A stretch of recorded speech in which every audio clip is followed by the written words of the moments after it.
Next up, we have State of the World, Stressed, Tired, and Foggy. We're going to look at trends and opportunities. And we have Mike Hughes of FMCG Gurus and Diana Morgan of Care Of. And first, we're going to be joined by Mike. So as we welcome Mike, I can tell you that this presentation is going to be filled with valuable data and insights. The slides are going to be available on demand for viewing and after the event. And I know we've been getting a lot of questions about on demand. Yes, and people have said they want to share this with their colleagues and their staff. It will be available on demand after the event. So Mike, welcome to you. And I'm going to turn it over to you. Will you get your slides up? Thank you very much. I'll just... if you can confirm that you can see my screen, Maggie, is that okay? I can see your screen. You just want to get into presenter mode, and you look great. All right, turn it over to you now. Perfect. So first and foremost, good morning, good afternoon, or good evening, depending on where you're dialing in from. My name is Mike Hughes, and I head up the Research and Insight Division at FMCG Gurus.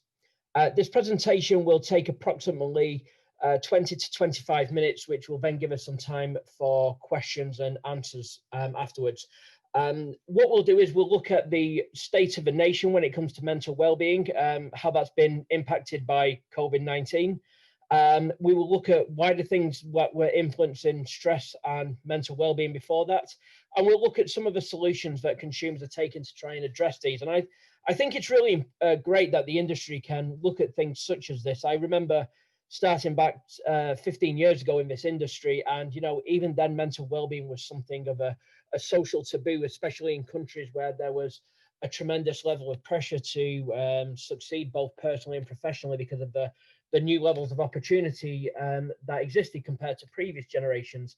And I think what's great now is we're stepping back and understanding that the frantic nature of modern life, whilst there's a lot of advantages, does have adverse effects. So this presentation has been put together based on a variety of our survey series. It's been put together using our stress and sleep management surveys, our country profile survey series, cognitive health, eye health, and beer survey. We will cover a truly global focus. As Maggie mentioned, this presentation will be available for download afterwards. And if anyone would like to contact us directly, they can find me on LinkedIn or contact me at info@fmcggurus.com, and we'll always be happy to provide more information. So poor mental well-being and poor sleep health, these are two things that are interlinked, and as we'll see throughout the presentation, there's been a significant increase over the last couple of years in the proportion of consumers suffering from poor sleep health, suffering from feelings such as stress, anxiety, and inability to relax. And there's a number of reasons for this. Consumers face high levels of uncertainty about issues such as financial well-being and the health of loved ones. We know many countries in the globe at the moment, for example, are witnessing a double-dip recession. There's always constant media attention about the risk of COVID-19 to the older demographic, and this is something that's causing real concern to people.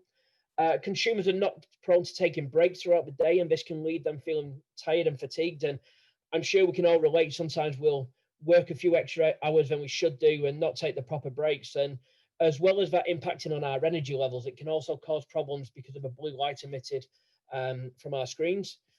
Poor dietary habits and lifestyle choices seen as contributing to poor mental health. We know things such as reliance on convenience food, processed food, greater levels of inactivity, can all impact on mental well-being. And again, as mentioned, concerns about mental well-being intensifying in a COVID-19 environment. And I think, one thing that's really important to take into consideration when it comes to consumers is every aspect of life that we once took for granted, we're now questioning. We're questioning about the role of safety of packaging. We're questioning supply chains more. We're questioning whether people are handling our food in supermarkets. We're questioning more about germs and bacteria on surfaces. All of a sudden, our mind's going into overdrive about worry and uncertainty, and that has immediate and long-term health effects. Linked to that, poor sleep health, people getting up early in the morning, getting up later at night, having little time to relax. Consumers can often struggle to get to sleep and sleep can often be disrupted. And some of the research in this presentation will show later on, it's actually quite worrying the amount of people who seem to lie in bed at night for hours and hours, worrying about things rather than being able to get to sleep. And also digital dependency also impacted on consumers suffering from poor sleep health. When looking at this subject, I always like to reference how over the last 10 years, there's been a growth in the proportion of people who will be on social media at 2 a.m. reporting that they can't get to sleep, not realizing that actually using their smartphones and accessing social media is contributing to that. So let's have a look at mental well-being over the last 12 months. FMCG Guru's research shows that around 4 in 10 consumers say that they've become more conscious about their mental well-being as a result of COVID-19. And consumers have become more conscious about their sleep health as a result of COVID-19. What's quite worrying is 52% of consumers believe that COVID-19 will continue to impact on daily lives for at least 12 months. And I think it's around 16% of them believe it will be for several years. This is hopefully a once-in-a-lifetime pandemic, but it's made consumers step back and reevaluate every aspect of their life. People have been cut off from friends, family, they've had reduced job security. There's been, a wide variety of things that have kept people stressed.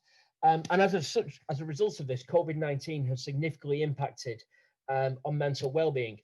At the same time, consumers are adopting the notion of holistic health, and they're increasingly recognizing that actually things such as poor sleep health, poor mental well-being, is something that doesn't just impact on energy levels and mood. It's actually something that can directly impact on the immune system, because consumers who feel tired and run down are more vulnerable to disease and illness.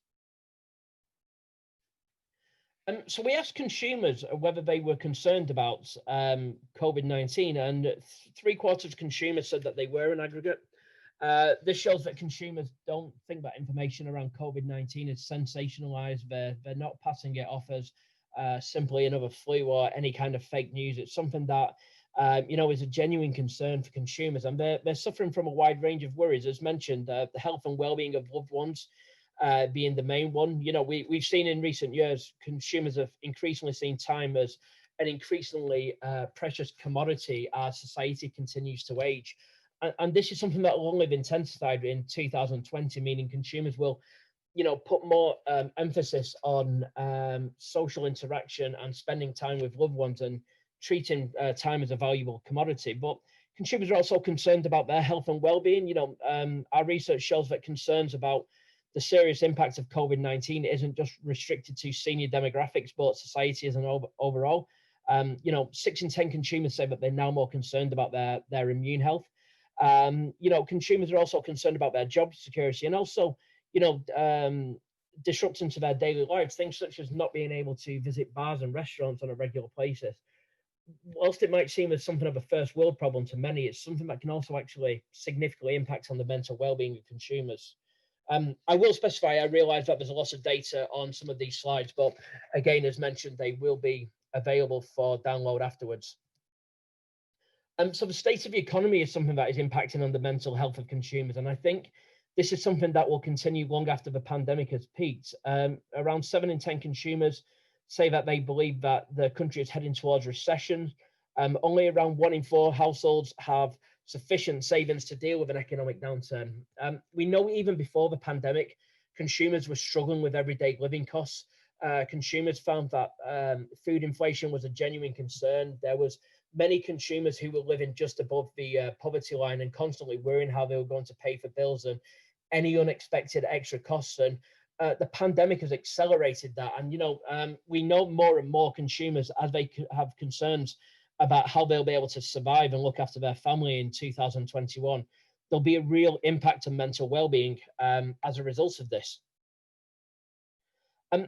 Now, obviously, we've just spent a couple of slides on the impact of COVID-19. But what's important to understand is that feelings of stress, anxiety, and relaxation were well established way before the pandemic. In 2018 to 2019, we asked consumers if they suffered from certain cognitive health problems. And the research showed that the majority of consumers said that they suffer from feelings of fatigue, tiredness, stress, and difficulty sleeping at least some of the time. So these three areas are interlinked, and it shows that the frantic nature of modern life can be somewhat disrupted, where consumers not only have these variety of worries, but they're also trying to cram as many activities into the day as possible, both personally and professionally. They also have a number of daily distractions, and as a result of this, tiredness, stress, and difficulty sleeping are common. But actually, there's quite some other things that are common amongst consumers, such as a lack of concentration, general forgetfulness, lack of mental focus, blurred vision. These again can be attributed to a variety of factors, such as society aging, but also time spent on digital devices and not relaxing. Um, in some elements, this can create a sense of embarrassment and impact on quality of life. Consumers can feel sometimes that they'll be speaking to someone and forget what they're going to say next, and obviously that can cause embarrassment, and then they can actually lead to more kind of potentially long-term serious health problems if people are suffering from things such as a lack of sharpness on a regular basis and handling heavy machinery, driving, looking after children. So as a result, consumers are taking a long-term and proactive approach to health, and we'll see good mental health as being central to maintaining a good quality of life. And that's something that we've seen in recent years. We know around 4 in 10 consumers are really adopting the notion of healthy aging and taking a long-term approach to health. And good mental well-being is seen as absolutely central to all of this.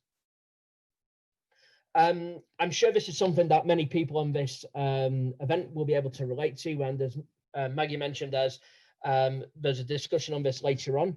Many consumers are not satisfied with their work-life balances. Now, what's really important to remember is that sometimes time scarcity can be self-inflicted. We know consumers have many distractions in modern life, such as spending time on TV streaming services, such as Netflix, time spent on social media, time spent on their iPhones. And what's always interesting is when you ask consumers on this, consumers will often say that they don't spend that much time on there. And then when you actually observe clinical studies, they'll often spend a lot more time on their phones and in front of digital devices than they think. So time scarcity is something that can be self-inflicted, but nevertheless, 30% of consumers say that they're unhappy with the amount of time they have to relax, and 64% say they're making greater attempts to improve their work-life balance. Before the pandemic, consumers had longer commute times, they had longer working times. We know household structures are changing, meaning that more parents are also trying to combine professional obligations. Meal times are becoming less structured, meaning it's common for households to cook more than one meal in the evening. So as a result of this, time is becoming a very precious commodity. It can result in consumers struggling to relax and unwind, which can impact on sleep patterns, but then impact on consumers feeling tired and fatigued throughout the day. So it really is a vicious circle at times.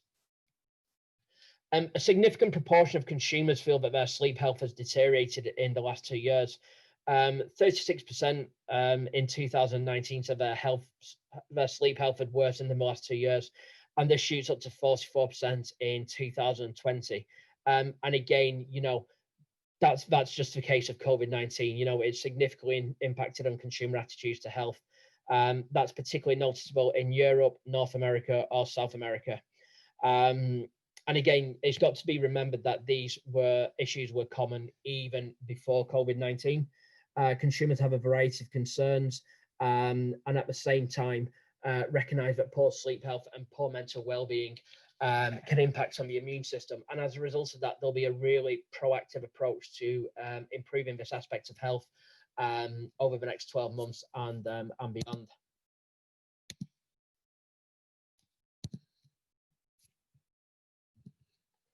So the frantic nature of modern life means that many consumers do not get the recommended daily amount of sleep that they need. One thing, I think the daily recommended sleep per day is around 8 hours. That's what I've always been led to believe. I do apologize if it's actually more than that. But actually, a significant proportion of consumers say that they get no more than 6 hours sleep in the average night, which is is absolutely not enough. 44% of consumers say this, and that's before even taking into account, disrupted sleep patterns.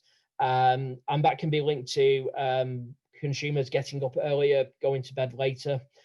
We know things such as longer commuting times, longer working hours, obligations such as getting kids ready for school can result in people getting up earlier. And again, 1 in 4 consumers go to bed after 11 p.m. And often it's not uncommon for people to be engaging in these obligations right up to bedtime. You know, it's not a case of people are sat down and relaxed for a couple of hours. They can literally be working and working and working, doing obligations, and then getting into bed. And as a result of that, it's something that can make unwinding and getting to sleep incredibly difficult. So disrupted sleep patterns are common with few consumers sleeping throughout the night. And this is a figure that I found absolutely staggering, was that 8 in 10 consumers say that they're woken up at least once in the average night. That's something that will impact on length of sleep, sleep quality, how deep the sleep is, all of which will make consumers feel less refreshed in the morning. 40% of consumers say that they find it difficult to get to sleep once they've got to bed. So, you know, again, many consumers are getting into bed, and even then they're struggling to switch off and unwind from these professional and personal obligations. They're worrying about a variety of things. And of course, there's a variety of factors that are keeping consumers awake at night. You know, we've mentioned stress as the obvious one, but it could be changes to the household, such as a new baby. It could be their partner snoring. It could be bladder issues. It could be the temperature in the room. It could be noises outside the house. So there's really is a wide variety of things that are keeping consumers awake at night. And as mentioned, consumers can struggle to switch off from work obligations even when at home. And again, this is something that will impact on the time that consumers get to bed. 4 in 10 consumers are in full-time or part-time employment, so that they take work home with them.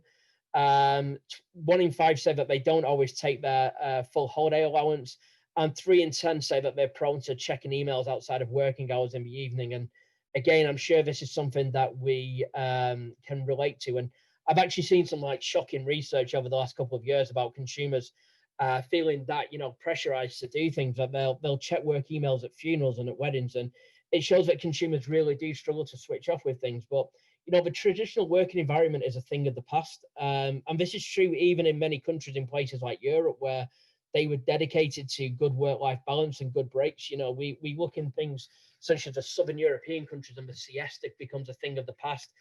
We know working time regulations are changing in countries. We know people are no longer, you know, doing strict 9 to 5 jobs. And as a result of this, we need to be conscious about, you know, what's actually this doing to our health in the long term. Feelings of stress are a key reason why consumers struggle to switch off in the evening.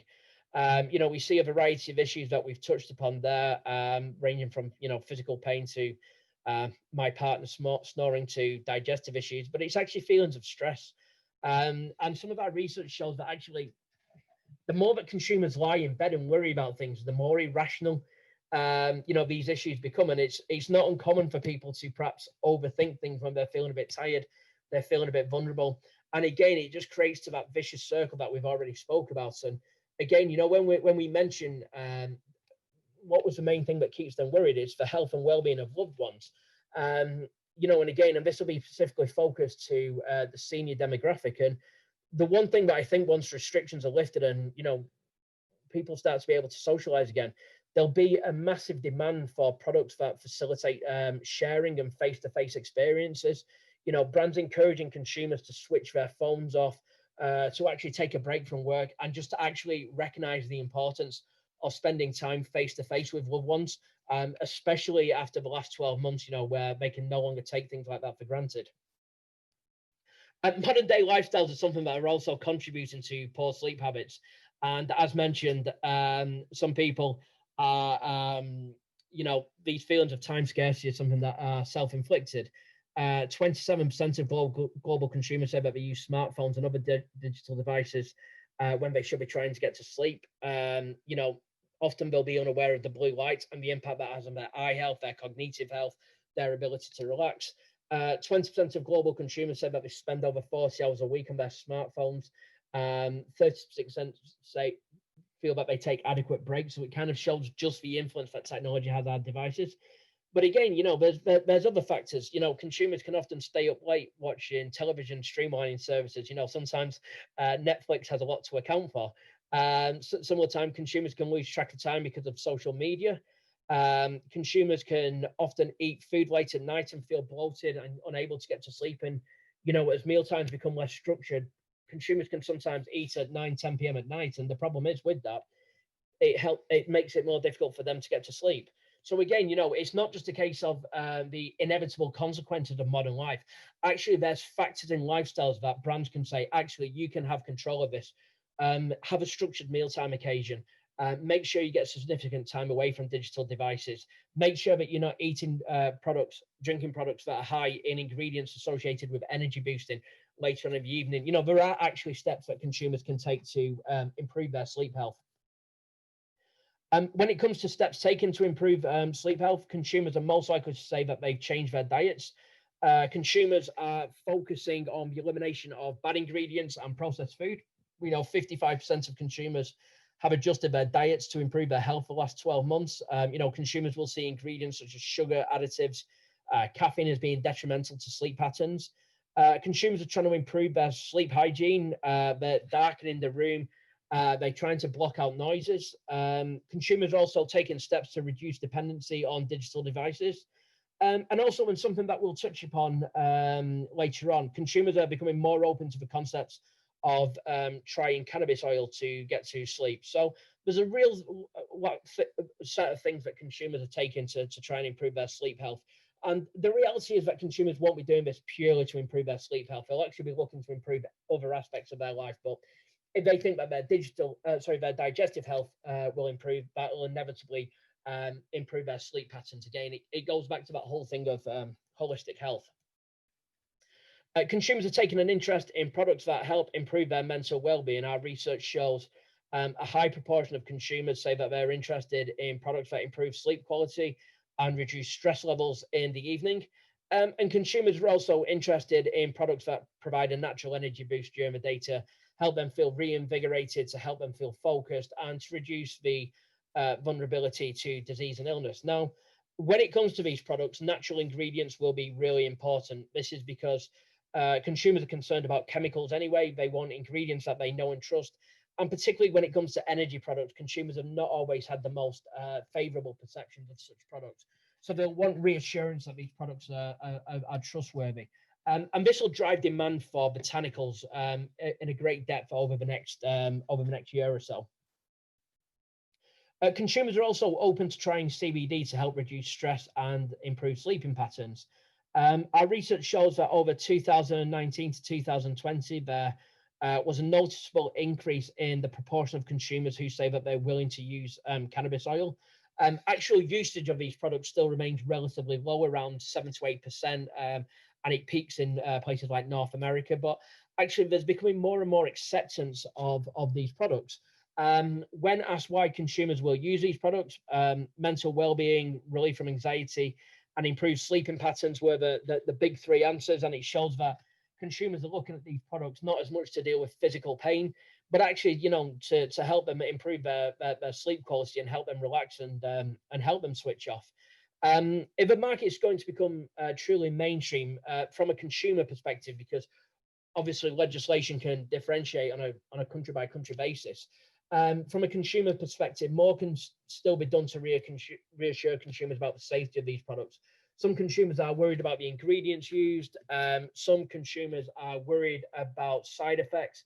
Some consumers are worried about overdosing. So again, there needs to be some real reassurance about why these products are safe and allowed to be sold in shops, and how these aren't going to provide any long-term health risks. And I think education around dosage is something that's really important from that. Another area which I think will grow big in 2021, and it may not always be the most immediate thing when we think of mental well-being, is the growing demand for non-alcoholic beer and alcoholic beverages. We know over the last 12 months, consumers have turned to products for moments of escapism. You know, in times of uncertainty, we turn to food and drink for comfort. We tend to be less conscious about nutritional intake. And we also kind of want these products to alleviate stress. And in one way, a lot of consumers have turned to alcohol as a result to do that. However, you know, turning to alcohol to forget about things isn't advised and doesn't solve things in the long term. And as a result of that, around 1 in 3 consumers are saying that they're actually planning to reduce alcohol intake once the coronavirus situation is over. There's a phrase in the UK, I'm not sure how well the US market have heard it, but it's called hangxiety, and it's a reference to how when somebody's hungover, they tend to become more anxious. And again, it becomes that more vicious circle.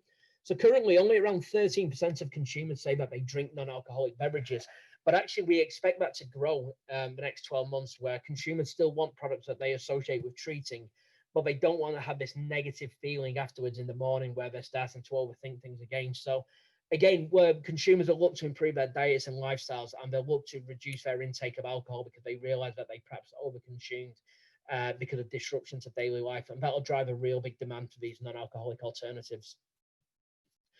Consumers will also continue to seek out food and drink that offers them escapism from daily pressures. As we said, consumers are seeking out more comfort food, and consumers are seeking out more mood boosting foods. Often these are something that can conflict with health and wellness goals. So consumers will want snacks that they deem to be conveniently nutritious and guilt-free. Even once the vaccines are rolled out en masse, consumer anxieties and worries aren't going to disappear overnight, unfortunately.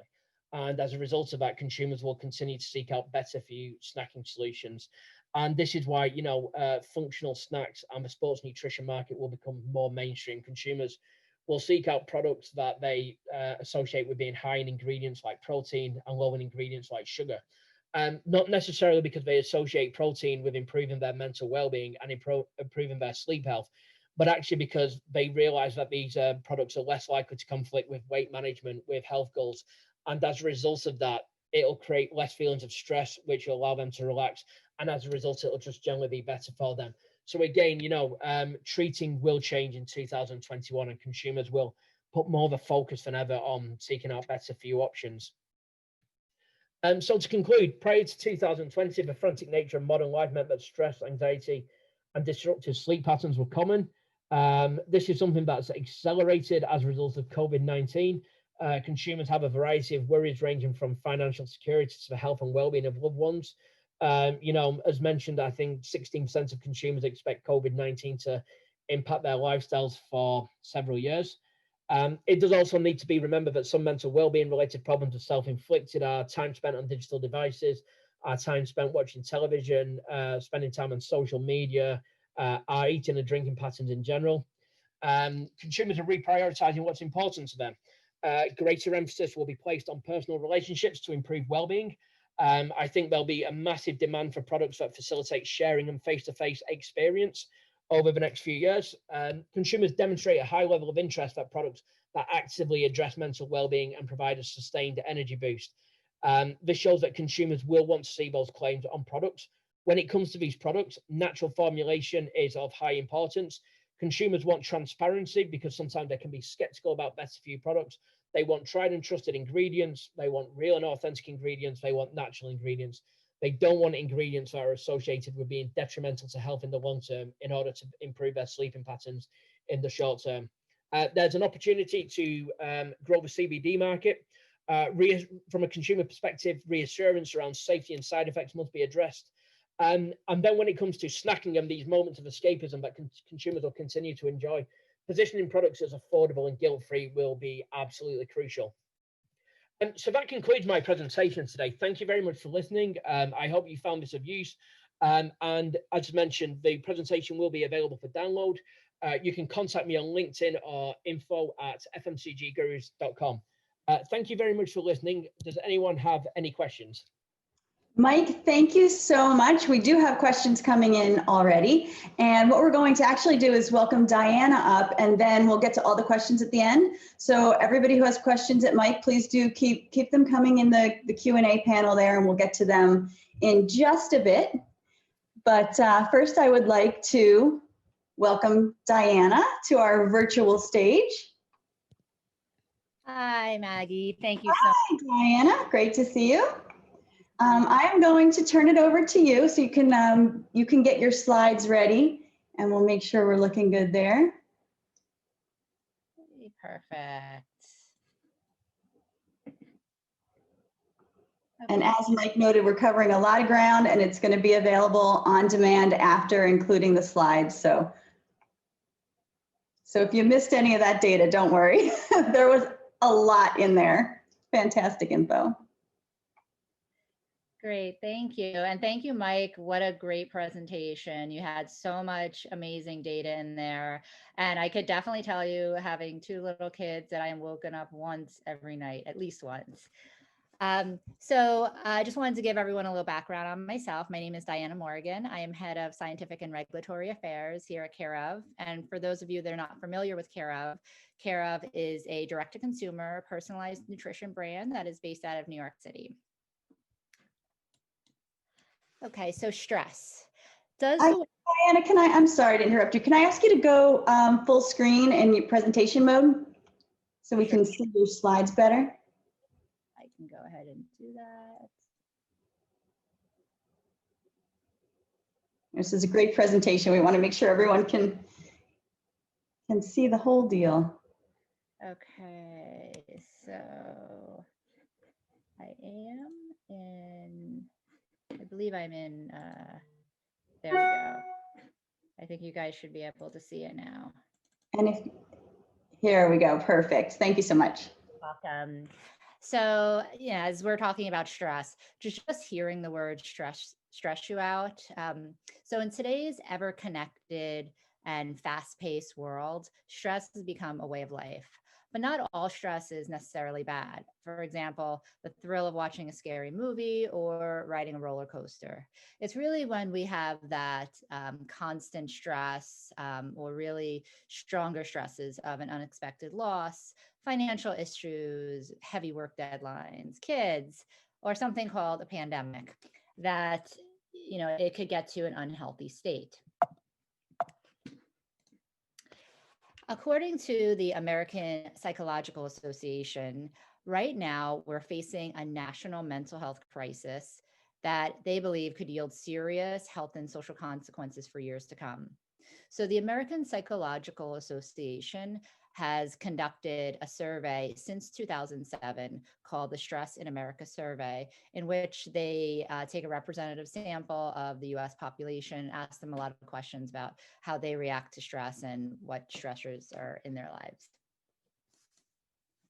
And I just want to share a few pieces of data from the APA's most recent survey on stress in America for 2020. And this really focuses on the pandemic. It's a majority that said COVID-19 is a significant stressor. So 78%, that's 8 in 10, almost 8 in 10 Americans said that the pandemic has become a significant source of stress in their life, which, you know, I think it's pretty apparent that it's been stressing everyone out in some way or another. And then a really big significant amount of 67% say they experienced stress over the course of the pandemic. I wanted to talk a little bit about cortisol. So cortisol is, everybody has probably heard cortisol at some point, called the stress hormone. And just a little bit of background on cortisol, it is made in the adrenal glands. And if you see from this image here, like, where are the adrenal glands? I've always heard of them. They're located right above the kidneys. And the adrenal glands have receptors for almost every single cell in your body. So I think that's really significant to show how important it is to manage stress and how stress really affects every single aspect of your health. Cortisol, while it's a naturally produced hormone, it's highest when you first wake up in the morning and then gradually decreases throughout the day. So if you ever heard someone say, I get really stressed first thing I wake up, it's probably because they're overproducing cortisol and it's super high in the morning. And I'll talk a little bit about supplements a little bit later on to help manage that cortisol level or bring it down first thing in the morning. Additionally, cortisol is, in addition to different parts of the body, it's extremely important for regulating the immune system. Also, on top of regulating the immune system, there's something called the gut-brain axis. And a lot of times people will talk about how their mental state affects their digestive health or their gut. And it's really because of the cortisol levels that are contributing to that, that gut-brain connection. On top of cortisol and different stressors, as Mike mentioned before, sleep is a huge contributor to how we respond to stress. And just not getting enough sleep can cause you to get stressed out. So this is some data from the APA's Stress in America survey, and it was all about sleep. So those that slept less than 8 hours a night were more likely to report feelings of stress, which definitely makes a lot of sense. But a huge portion of 43% caused them, stress had caused them to lie awake at night at least once in the past month. And that could be, having the racing thoughts, just having, too much cortisol that's produced that really just amps you up, and, you can't shut off your mind. Additionally, adults that didn't get enough sleep versus that adults that did get an adequate amount of sleep had a huge difference in just racing thoughts. 49% versus 10%. That's insane. So 49% of Americans that were getting less than 8 hours of sleep were almost 39% more stressed and had racing thoughts than adults that didn't got enough sleep.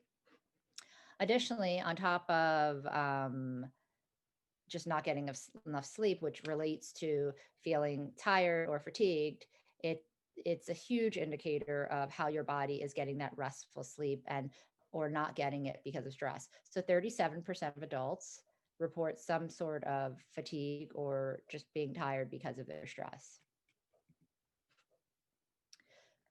Here, you can also see from the APA's survey of adults in America that compared to adults that got less than 8 hours of sleep with adults that got 8 hours or more, 45% felt irritable or angry, whereas only 32% felt irritable or angry. And everything is significantly lower in adults that got that 8 hours of sleep. Being overwhelmed, 40% to 27%. Just lack of interest, motivation, or energy, 42% to 30%. This one's huge, I think. Losing patience or yelling at their children, 52% of adults that didn't get enough sleep versus 27% who got a great night's sleep. Also losing patience or yelling at their spouse, 50% to 36%. The other infographic I have here is really interesting because as we're looking at the different generations, the highest generation that reported the consequences of unhealthy sleeping habits and overall most stressed are millennials. And, it could be because they have a lot of different stressors in their lives, like, financial concerns, or maybe still paying off college loans and other things like that. But here you see 60% felt sluggish or lazy of millennials, where if you go down to the mature, older population, it was 37%. Also, just trouble concentrating.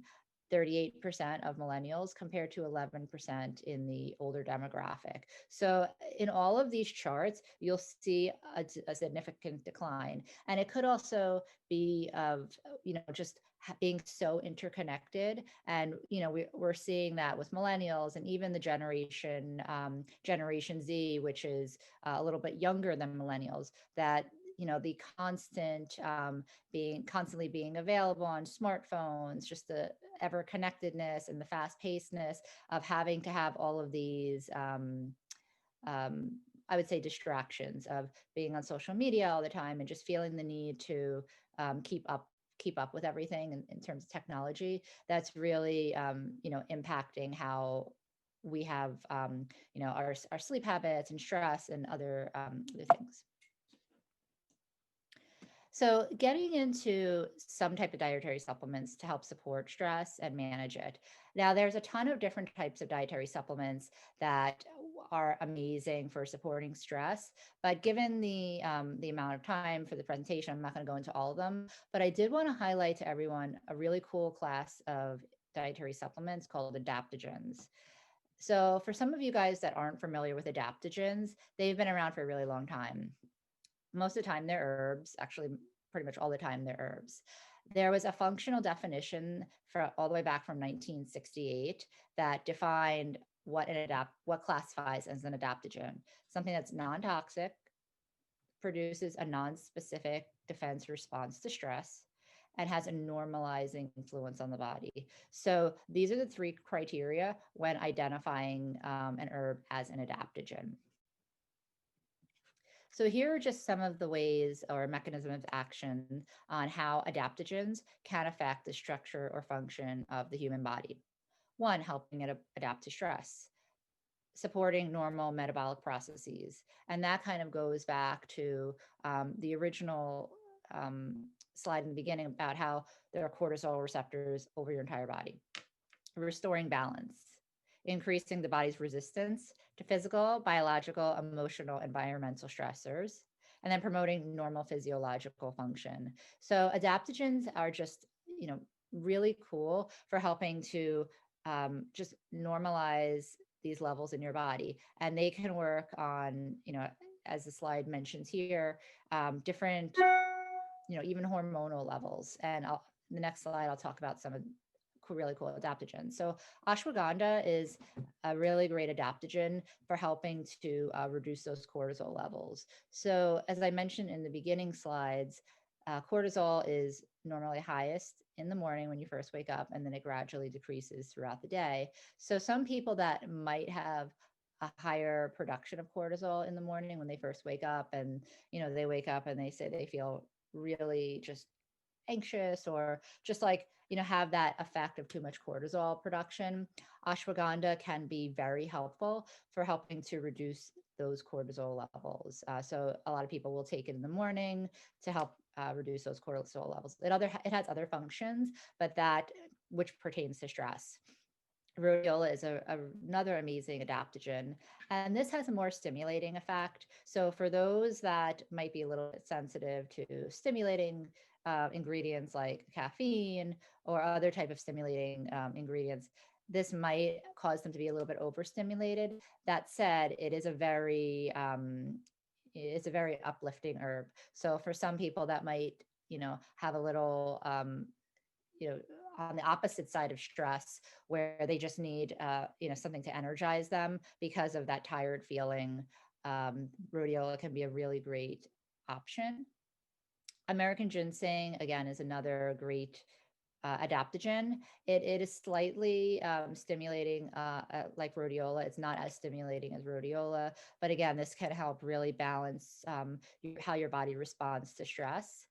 Shatavari is not a too well-known herb adaptogen in the United States, but it's a really great herb for those, particularly women, that are looking to balance their hormone levels and have their body adapt to that type of, the stressors that are associated with unbalanced hormones. And then going into, some mushrooms, reishi is, a really great adaptogen that has a lot of great science. So what's really important to learn with adaptogens is how your body really reacts to it. So as everybody's body is different, some people, like I mentioned before, might get overstimulated by taking rhodiola. So that might not be the best option for them. They might be interested in something more, a lighter type of stimulant like an American ginseng, or even an ashwagandha if it's, the high cortisol levels. So I really recommend playing around with different adaptogens and seeing what works for you, and then also at what dosages work for you. And then from a regulatory standpoint, I couldn't give a presentation without talking about claims. So there are, when we're talking about stress and occasional stress, what would be in scope for dietary supplements? As FDA and clearly outlines in DSHEA that dietary supplements are not intended to treat, prevent, or cure any disease or condition. Also, for some of you guys that are interested, the FDA came out with on January 6, 2000, a final rule on structure function claims, in which they really give a lot of understanding on their thinking on what classifies a structure function claim versus a disease claim, or even an implied disease claim. So as far as structure function claims, anything that's really supporting occasional stress, because if someone is chronically stressed or chronically sad, or a chronic state that's happening on a daily basis, they really need something a medical treatment, and that could be, therapy or a prescription product, but it's really out of scope for dietary supplements to talk about on your labeling or any of your advertising material. So really keeping that language that it's occasional stress, occasional sleeplessness, right? Again, if you have chronic sleeplessness, it's basically considered insomnia. So there is a lot of underlying medical conditions that could be associated with some of these chronic conditions. So here are some out of scope claims: reduces anxiety, and that's a very explicit disease claim. Also, if you're talking about replacement for medications, you're not talking about your dietary supplement will cure your anxiety, but you're saying, okay, this ingredient is a replacement for Xanax. Xanax is a prescription medication, and that would be out of scope for dietary supplements. If you have chronic tension. Also, I included an image here because, as we all know, images are implied claims. So it's really important when you're creating your marketing materials and or your labeling, also your website, it's an extension of labeling, that images are implied claims. So this person, he looks really very stressed out. So that on top of the totality of what you're trying to convey in your advertisement could really imply that this person is chronically stressed, or he really needs to see a doctor. He looks like he might need some additional help. One I wanted to include here, which is directly from the FDA's final rule on structure function claims, is improves absent-mindedness. So this one, normally, if someone didn't look at the final rule, might think that this is a disease claim, but disease claims in the mind of the FDA or state that it needs to be chronic at its a structure function claim, while absent-mindedness is not a sign or symptom of something bigger like dementia. When someone has dementia or other type of a serious medical condition that affects cognitive function, it will be a lot more serious than absent-mindedness. And I just wanted to close out my presentation that, occasional stress or feelings of sadness are normal. So if you got really stressed out at your kids for, spilling chocolate pudding all over the floor and you yelled at them, that's really stressful. Or, feelings of sadness, like not getting your Amazon package in 2 days, completely normal. But it's when you have that happening, that constant sadness every day, that, the things that you used to love, you don't love anymore, or you're so focused on the past that is preventing you from, being happy in the future. That's time where, you really need to see a doctor or talk to somebody. And then just really, there are other ways, as Mike mentioned, to support your holistic mental wellness. Lifestyle changes, being connected with your close friends and family, but then also disconnecting yourself from some of the fast-paced things of the world, like social media can be a really strong source of stress for people. So I just wanted to close that out and just let everybody know, if there's anyone experiencing any constant or chronic feelings of sadness or stress, definitely speak to somebody about it. Thank you. All right, thank you, Diana. That was excellent. And now we are going to open it up to the Q&A. We have lots of questions coming in. Mike is going to join us and we'll get to those. But first, I want to throw another poll out there to our attendees. Mike spoke to this in his presentation, but I think it will be really interesting to see a snapshot of the industry where we aim to prioritize our well-being. So let us know, how well are we doing out there managing our own work-life balance? I answered too. So we'll give everybody a minute to answer those. And then when we have the poll results, my team is going to put those up. We'll see what we got. And I am curious. Here we go. Okay, so we're doing okay. 42% of us say good, 39% say average, and 19% of us here are not feeling so good about our work-life balance. So very interesting. I mean, Mike, what is your reaction to that in terms of the research you've done? Does that surprise you at all, looking at our industry? I generally thought it might have been a bit higher. I think perhaps in Q4, You know, it might have been slightly higher, but I actually think one thing, one of the positives that's come from COVID-19 is it's allowed us in the workplace to step back and reevaluate our lifestyle. And I'm sure many people on this call will agree with me. There's times when you're working crazy hours, you're dashing all over to see clients, you're going to conferences, you visit countries, and you don't only see anything besides the airport and a hotel conference room.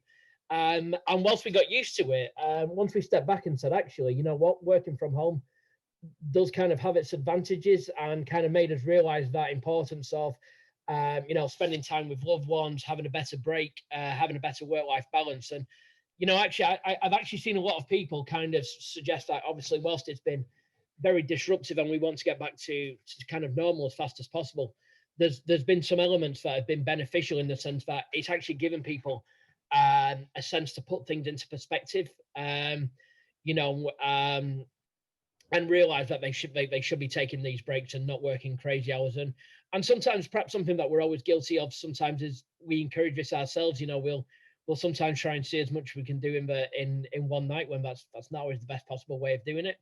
So yeah, it's actually really positive to see that. Was it 42% said good? So yeah, no, that's positive to see. All right, well, we're on the right track, so that's good.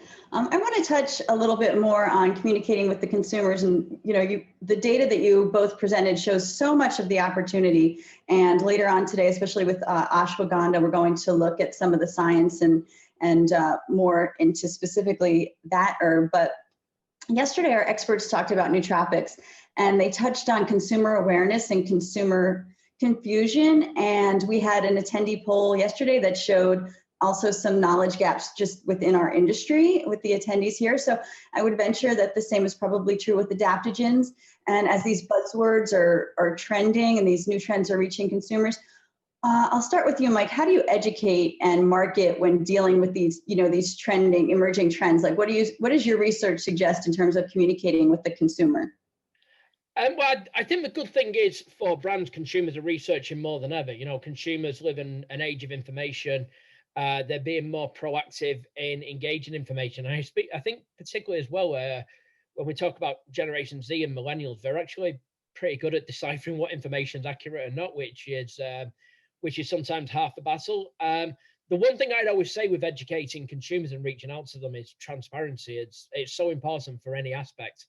And the thing with that is, you know, when you launch these kind of best for you products, it's important not to position them as like a magic bullet health solution and say, you know what, if you take this product, you will get 8 hours sleep, you'll wake up fresh, you'll feel happy and reinvigorated to take the world.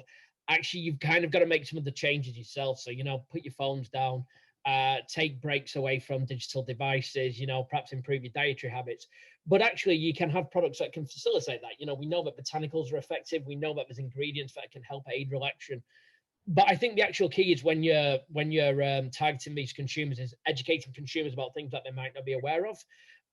Definitely educating them about, you know, actually the kind of long-term implications associated with poor sleep health, poor mental well-being, encouraging them to reevaluate, you know, how long they actually do spend on digital devices. I asked a friend recently how long they spent, and they were like about an hour a day. And then when they got a report from the phone, it was actually about 5 hours. You know, and it's kind of crazy how we underestimate things like that. So one, reevaluate. But as I said, the main thing is transparency. Don't position these products as magic bullet health solutions that will cure everything, but show how they can be used as part of a healthy diet and lifestyle to improve cognitive health. Diana, you touched on claims, and I want to go back to that a bit. You talked about photos being claims too, which is such an important point. And one of the things that has come up just, you know, working for a magazine is that people need to be aware that the product shots as well count. So if you can read the words on the bottle, you know, you need the FDA disclaimer. Can you touch on guidelines for that? Yeah, so that's a really, really great point, Maggie. You know, a lot of times if, you know, brands, you know, don't, like a lot of times brands will do something called like beauty shots, where they can kind of like take all the claims off and just show the packaging. So they're not required to put the DSHEA statement. That said, if you do want to show, you know, claim language, like explicit structure function claims, you will need that, that FDA disclaimer somewhere on the ad. But also if you have images, so for example, and this doesn't really necessarily apply to stress, but if you have images of fruits or vegetables, that implies that there's fruits or vegetables in your product. So you would have to support that somehow, or it would imply like a flavor. So you would have to have a flavor statement. But again, if you have, say, a dietary supplement that's for, stress support, and then you have an image of like, I don't know, like a person stressed out on your bottle, or if it's like a product for heart support and you have like a picture of a heart with like EKG on it, that represents like a irregular heart arrhythmia and would be it would be implied disease claim. So things like that also are implied disease claims. So on top of having the DSHEA statement, there might be other disclaimers you might need on your product. If you're making like a best-selling claim or a doctor recommended claim, and those are visible on your ad, you would also need to have some sort of disclaimer or referral statement stating exactly what you mean by it, so you're not implying otherwise. Excellent. We had a question come in from Lynn. So Mike, I think in terms of the research, she's asking, do we think, the consumers are looking to nutraceuticals to assist with sleep? There's an opportunity, market opportunity there? Yeah, absolutely. I think, firstly, when saying about nutraceuticals, the average consumer won't know what a nutraceutical is. To us, it's something where it's a functional product, but it's backed up with scientific-led claims and branded health ingredients. And if we're going to launch products that kind of blur those boundaries between food and medicine, it's important that the consumer feels really reassured that that product is something that's functional. It's got this science to back it up. Consumers will definitely be interested in them. There's always going to be barriers. Affordability will be a massive issue in 2021 when consumers are concerned about everyday living costs. Consumers will want these products to be incorporated into their diets in a hassle-free manner. When you look at nutritional supplements, one of the reasons consumers often stop taking them is they just forget. They have the best intentions to take them as a part of their daily routine until life gets in the way. So you kind of need to make them as hassle-free as possible. And then again, with any kind of nutraceutical products, it's about the right type of innovation. It's making sure that the product directly addresses the what it needs to do. It's not too generic. It's not too vague, so people can go, actually, I'm going to get a benefit from this. As I mentioned, with always transparency, make sure it's not positioned as a magic bullet health solution, so people know how to use it effectively. And I think what the industry will really need to focus on when it comes to innovation and nutraceuticals, particularly related to mental well-being and sleep health, focus on the right type of innovation. Make sure you've got the science to support it. Make sure you've got the branded ingredients. Make sure you can back up the claims. It's not about releasing as many products as possible. It's about releasing the right product and making sure that that's deemed a credible product. And if you can do that, then there will be significant demand for those products going forward. Perfect, thank you. And we are out of time, and we had a question which we are not going to have time to answer, but Michael raises an excellent point that I just want to leave us with this point, and something absolutely that we should get back to. But Michael wrote in that no one is talking about the 557,000 mental health professionals in the US alone that have clients that would benefit from the products that we're discussing. So he said, given this, I imagine it would be a great conversation how to reach, educate, and inspire these professionals to educate and encourage their clients to use the products. Absolutely, Michael, yes, we should have that conversation for sure, but we don't have time to right now. So Mike and Diana, thank you so much for joining us. And